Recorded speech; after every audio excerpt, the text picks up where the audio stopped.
pregunta, Rafael. Sí. ¿Dónde se va a ver, además de aquí, esta clase? Pues la suben a la página y cualquier persona que quiera Ah, puede acceder a la para la página de página. posgrado. Ah, no, pensé que era para provincia. No.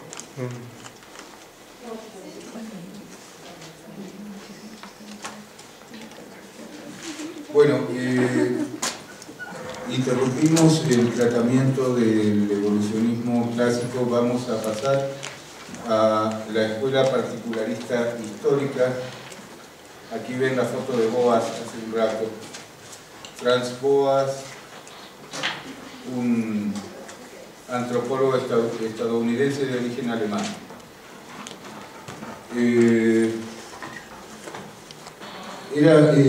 Franz Boas estudió física en realidad en la Universidad de Kiel.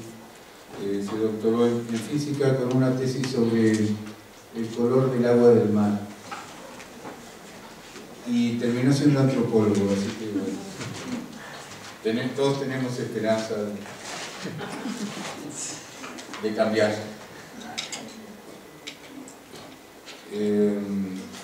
La mayor parte de su carrera de antropólogo la desarrolló en Estados Unidos, donde llegó a fines del siglo XIX y vivió hasta su muerte en 1942 o 43, no sé si está bien la fecha.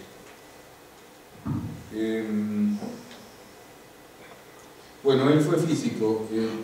De la física, Boas fue acercándose a la geografía, a la ciencia de la geografía, y se interesó en la geografía humana, y de la geografía humana pasó al estudio de lo que sería la relación entre el medio ambiente, el medio físico y la cultura, y a través de ese camino fue llegando a la antropología.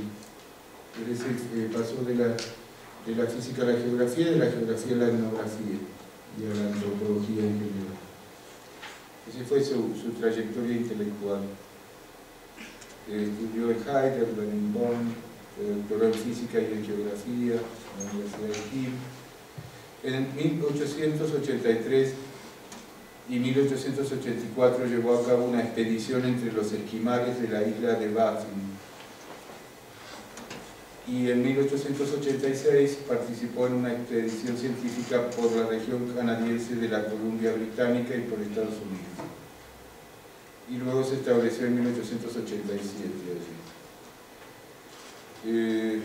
En 1911 escribió La mente del hombre primitivo, obra que fue considerada como uno de los textos fundamentales de la antropología. Boas se ocupó mucho del estudio de las lenguas indígenas y escribió la introducción. En realidad él fue el promotor y el compilador y el que escribió la introducción de este handbook de American Indian Languages, que se publicó en 1911, que es una obra bastante importante, digamos, en volumen, y que reúne varios trabajos sobre las estructuras gramaticales y son descripciones de las lenguas de América del Norte, fundamentalmente de América del Norte, con una gran riqueza de descripciones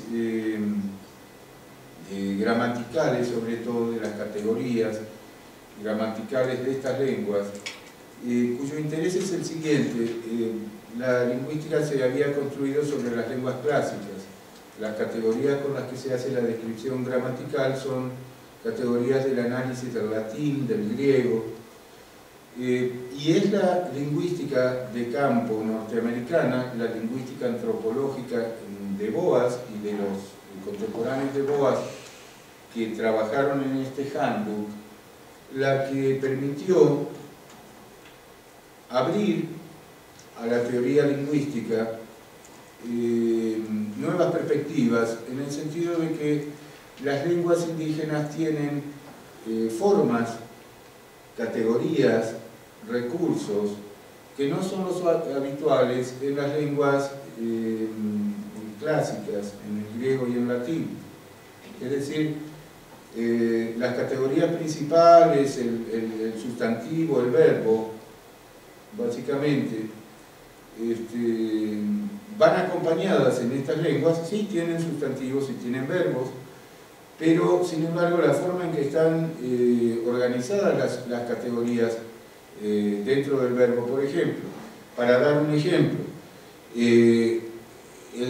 la categoría del tiempo gramatical, que es tan importante para el latín, que tiene pasado, presente y futuro, para las lenguas amerindias no es demasiado relevante.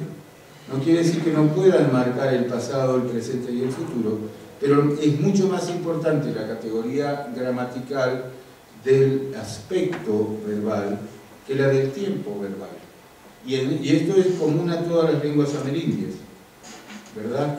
Entonces, el estudio de las lenguas americanas amplía los horizontes de la teoría morfosintáctica, de la teoría lingüística, por el simple hecho de que era antropología lingüística de campo, donde se veían cosas que no estaban en los manuales de latín o en las descripciones de lo que tenía que ser una buena gramática. Entonces, permite de alguna forma pasar de una especie de gramática prescriptiva, digamos, del hablar correctamente o del escribir correctamente, a hacer gramáticas descriptivas, gramáticas y además compilaciones de textos. Boas compiló decenas de miles de páginas de textos tradicionales en lenguas indígenas, por ejemplo, las lenguas de la costa noroccidental de Estados Unidos, aquellas de los Coaquiutl, de los Haida, de los Sinchian, de todos estos pueblos que vivían en la costa noroccidental. Y Boas, en sus trabajos de campo, directamente trabajando con los pocos informantes que ya quedaban en aquellos años, porque ya habían sido diezmados bastante severamente estos pueblos, particularmente por el tema de la explotación del oro y de las pieles, por la expansión, digamos, de la población norteamericana en estas regiones, pero quedaban algunos ancianos que eran capaces de reconstruir modos de vida y de contar textos, mitos, leyendas, historias, etc. Boas recopiló decenas de miles de hojas que muchas veces no publicó. Sus discípulos se dedicaron a publicarlas después. Por eso la obra de Boas en el campo de la lingüística antropológica es fundacional, porque Boas además fue el maestro de Edward Sapir, y Edward Sapir a su vez fue maestro de Benjamin Lee Whorf, que fue uno de los más polémicos digamos, autores que ha tenido la lingüística antropológica por su hipótesis de la relatividad lingüística y del determinismo lingüístico. En algún momento ustedes tendrán que considerar. Pero bueno, Boas es el primer profesor de antropología que tuvo la Universidad Norteamericana. Llegó siendo geógrafo, tratando de estudiar aquello que en aquel momento se llamaba el determinismo geográfico o el determinismo ambiental, porque él fue discípulo de un profesor alemán también que se llamaba Ratzel, Federico Friedrich, creo que se llamaba Ratzel, que era partidario de una teoría geográfica, de geografía humana, que planteaba que las condiciones de vida de la humanidad, es decir, la cultura, dependía mucho de la adaptación al medio, que la cultura era una suerte de función del medio ambiente. Y Boas partió de ese precepto, realizó su trabajo de campo, pero la experiencia le fue indicando que el medio ambiente, más que una limitación o una determinación, lo que hacía era dar las condiciones, incluso de que los hombres hacían las cosas que hacían a pesar del medio ambiente. Es decir, postuló una cierta autonomía de la cultura con respecto a las determinaciones ecológicas. No fue un determinismo geográfico, más bien todo lo contrario, un determinismo cultural. Y esto fundamentalmente por el hecho de que Boas concebía la antropología o el estudio de la cultura como una ciencia del espíritu más que como una ciencia de la naturaleza. Esta distinción entre ciencias de la naturaleza y ciencia del espíritu era el tema central de las discusiones epistemológicas y filosóficas en torno a las ciencias que se estaban dando a fines del siglo XIX en Europa, en el contexto de una corriente filosófica, epistemológica y científica que se llamaba, o que se autodefinía como neokantiana, es decir, el kantismo renovado, derivado de la filosofía de Immanuel Kant. Y esto estaba muy vigente a fines del siglo XIX. Entre los autores de esta corriente neokantiana se desarrolló esta distinción tan importante y tan vigente hasta el día de hoy, que es la que hay entre las ciencias de la naturaleza, Naturwissenschaften, como le decían en alemán, y las ciencias del espíritu, Geisteswissenschaften o algo así. Es decir, las ciencias del espíritu y las ciencias de la naturaleza, ambas son ciencias, pero son de distinta clase, digamos, ¿no? Se basan en fundamentos diferentes y tienen objetos distintos y tienen, por fuerza, la necesidad de adoptar métodos distintos. Ejemplo, el paradigma de las ciencias de la naturaleza es la física, y la física lo que busca es establecer leyes generales explicativas, a partir de las cuales sea posible deducir los fenómenos particulares, pero donde lo que importa es la ley general, y los casos particulares son simples instancias o ejemplos de una ley general. La ciencia lo que busca, por inducción y experimentación, es obtener aquella ley general que rige la producción de todos los fenómenos del mismo tipo. A la física no le interesa si se cae esta botella o este libro o este portafolios, sino que le interesa que todas las caídas de los cuerpos graves están regidos por la ley de gravedad. Y esta es la ley general, que es indiferente a cuál sea el objeto sometido a esta regla, a esta ley universal para la física. En cambio, para las ciencias del espíritu, lo que interesa no es la explicación de fenómenos, de leyes generales, de fenómenos repetitivos, sino que lo importante es el hecho singular, lo particular, aquello que es irrepetible, el hecho histórico. Y entonces el método de la ciencia del espíritu, que no es la ciencia de la naturaleza, es el método de la comprensión del sentido y de la descripción del fenómeno particular. Si a la ciencia natural nomotética, es decir, que busca leyes generales, le interesa la explicación en función de la deducción a partir de leyes generales, lo que le interesa a la ciencia del espíritu es la descripción. La antropología es una ciencia descriptiva. La historia es una ciencia descriptiva. Y entonces el método será el de la comprensión, el de la interpretación. ¿Por qué? Porque de los fenómenos físicos no sabemos el sentido más que podemos observarlo externamente, pero los fenómenos históricos, los fenómenos del espíritu, los fenómenos sociales, psicológicos, individuales, todos ellos están guiados por el sentido de la acción. Y el sentido de la acción no está regido por leyes generales, sino por el significado que tiene para los agentes individuales su acción, su proceder, cómo lo interpretan, cómo lo entienden.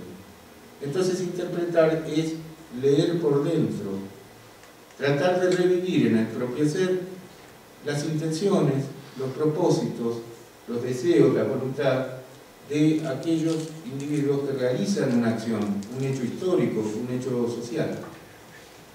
Entonces la ciencia del espíritu se guía por la comprensión y la interpretación del sentido de la acción, porque la acción humana no está regida por causas y efectos.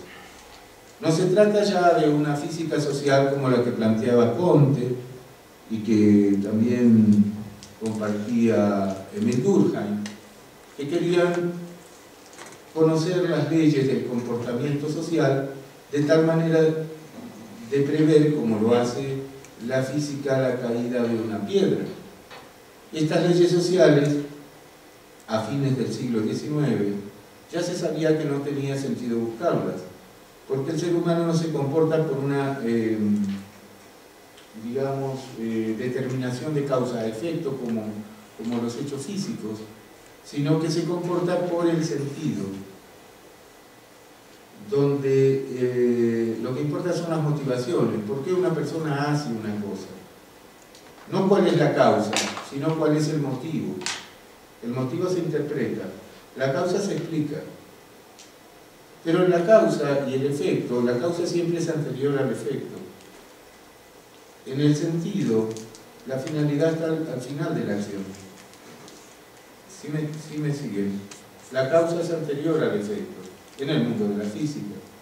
En el mundo del sentido yo hago algo porque quiero conseguir un objetivo. Mi objetivo está al final de mi acción.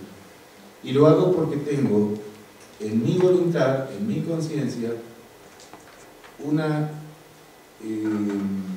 intención, una voluntad de hacer. Entonces, las ciencias del espíritu se comportan de esa forma, o deberían ser tratadas de esa manera, y las ciencias humanas tendrían que ser tratadas como ciencias del espíritu, así como la materia es tratada, o la naturaleza, con las ciencias que le corresponden.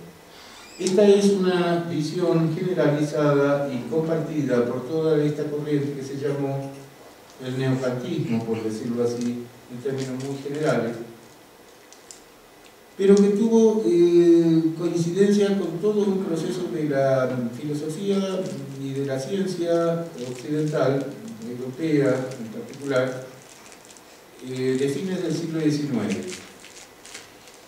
El positivismo kantiano, el positivismo de mediados del siglo XIX, había tocado fondo, digamos, o había llegado hasta un límite en el cual los esquemas de la física newtoniana, etcétera, de esa descripción fisicalista del mundo, habían alcanzado cierto límite que les impedía explicar fenómenos de otro tipo. Se había hablado de una física social, como les decía. Comte hablaba de una física social. Hay que hacer una sociología que sea tan exacta como lo es la física, que sea predictiva, que uno, conociendo las leyes de la sociedad, pueda saber qué es lo que la gente va a hacer en cualquier circunstancia. Eso es siempre una pretensión bastante monstruosa, diría yo, porque digamos que conociendo esos principios se puede establecer perfectamente un gobierno despótico o una forma tecnocrática de dominar a la gente, eliminar la política y gobernar al ser humano como si fueran piezas de un engranaje o de un mecanismo. Esa física social tenía como consecuencia inmediata una utopía muy negativa. Y por supuesto eliminaba el concepto tan grato y tan muchas veces bastardeado de la libertad humana, por supuesto, ¿no? Porque si nos guiamos por leyes de causa y efecto, ¿cuál es la libertad?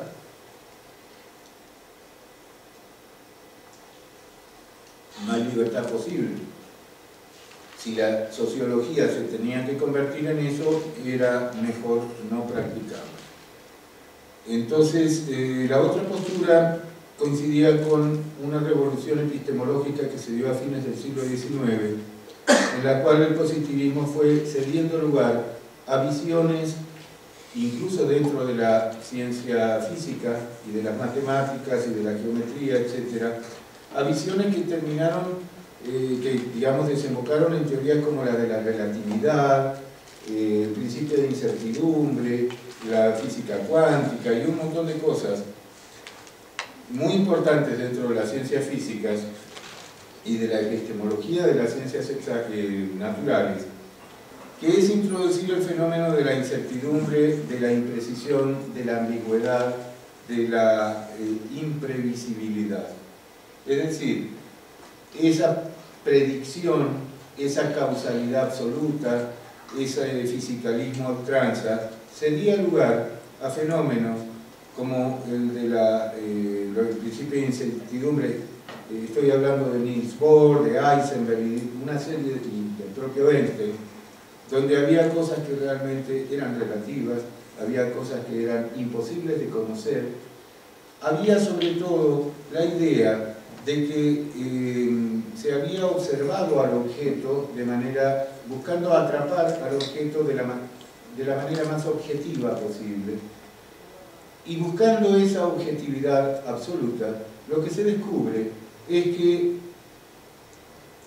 lo que hay detrás de esa objetividad absoluta y más allá de ella es el rostro del observador. Es decir, el instrumento con el que observamos, el rostro del observador, es lo que se descubre en el fondo del objeto observado.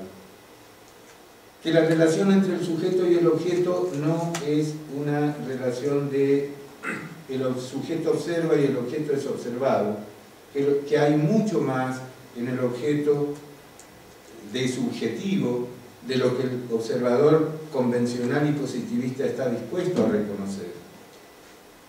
Que ponemos en las cosas observadas muchísimo de nosotros mismos.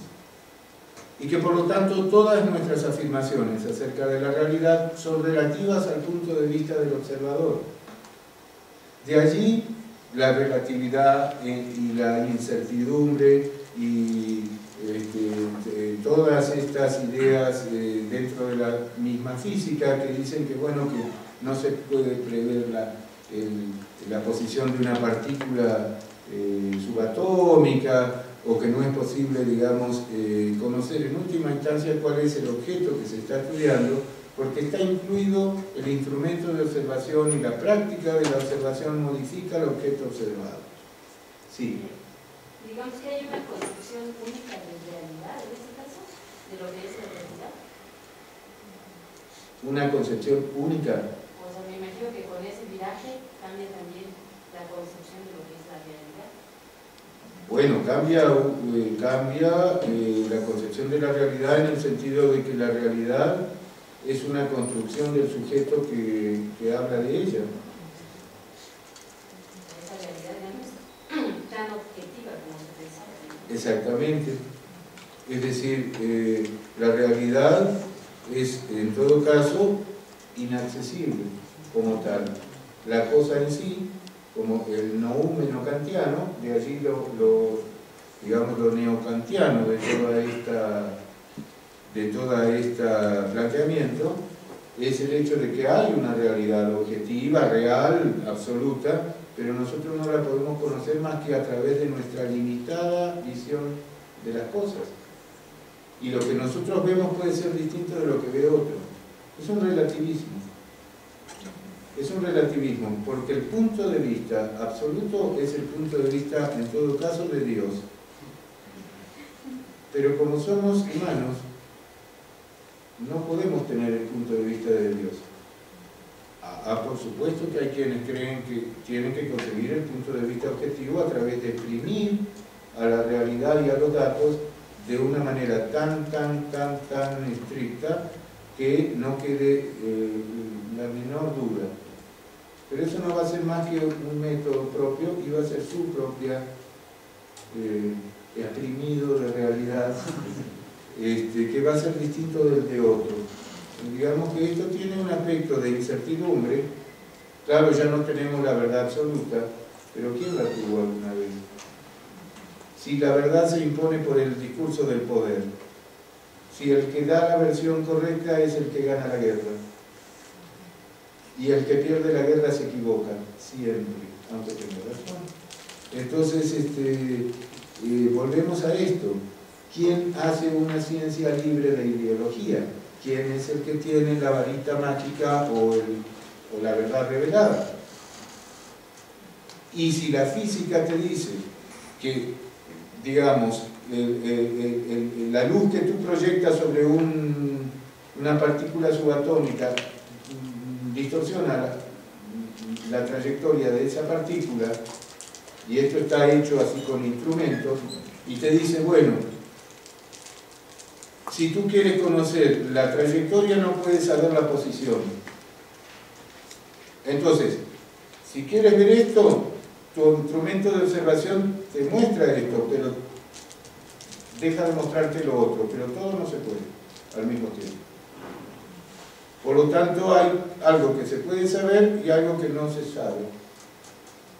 Vieja idea de los budistas zen y de todos los demás, como de que la conciencia es una iluminación, pero tú para ver una cosa tienes que iluminar eso y dejar en la oscuridad todo lo demás. Pero no puedes ver todo al mismo tiempo, porque la luz absoluta te ciega.